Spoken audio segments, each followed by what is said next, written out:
அனைவருக்கும் வணக்கம். என் லைஃப்பில் இந்த மாதிரி ஒரு பெயின்ஃபுல்லான ஒரு சுச்சுவேஷனை நான் ஃபேஸ் பண்ணதே கிடையாது. மனசு முழுக்க வலி வலி மட்டும்தான். இந்த சுற்றுப்பயணத்தில் என்னென்ன மக்கள் பார்க்க வராங்க, அதுக்கு ஒரே ஒரு காரணம் தான், அவங்க என் மேலே வச்சிருக்கிற அன்பும் பாசம். அந்த அன்புக்கும் பாசத்துக்கும் நான் எப்பவும் கடமைப்பட்டிருக்கிறேன்.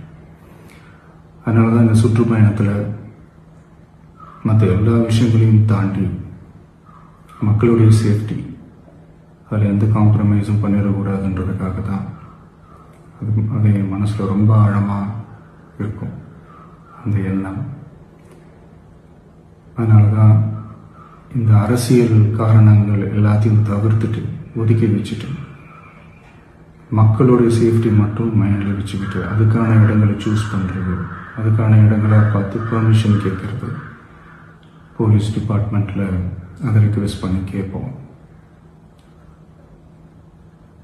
ஆனால் நடக்கக்கூடாதது நடந்துருச்சு. ஆனால் மனுஷன் தானே, அந்த நேரத்தில் அத்தனை பேர் பாதிக்கப்பட்டு இருக்கும்போது எப்படி அந்த ஊரை விட்டுட்டு என்னால் கிளம்பி வர முடியும்?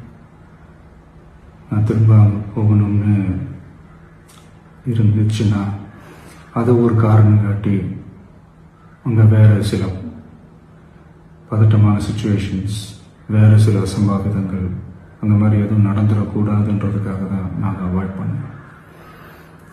இந்த நேரத்தில் சொந்தங்களை இழந்து தவிக்கிற இத்தனை குடும்பங்களுக்கும் என்னுடைய ஆழ்ந்த இரங்கலை தெரிவிச்சுக்கிறேன். எனக்கு தெரியும், என்ன சொன்னாலும் இது ஈடையாகாதுன்னு எனக்கு தெரியும்.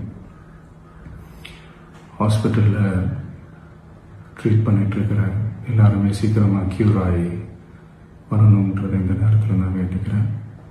கூடிய சீக்கிரமே உங்கள் எல்லாரையும் நான் சந்திக்கிறேன். இந்த நேரத்தில் எங்களுடைய வலிகளை, எங்களுடைய நிலைமையை புரிஞ்சுக்கிட்டு எங்களுக்காக பேசின அரசியல் கட்சிகளை சார்ந்த நண்பர்கள், தலைவர்கள் அனைவருக்கும் என்னுடைய நன்றியை தெரிவிச்சுக்கிறேன். கிட்டத்தட்ட ஒரு 5 மாவட்டத்துக்கு பிரச்சாரத்துக்கு போனோம். இந்த மாதிரி எதுவுமே நடக்கல. ஆனால் கரூரில் மட்டும் ஏன் எப்படி நடக்குது, எப்படி நடக்குது?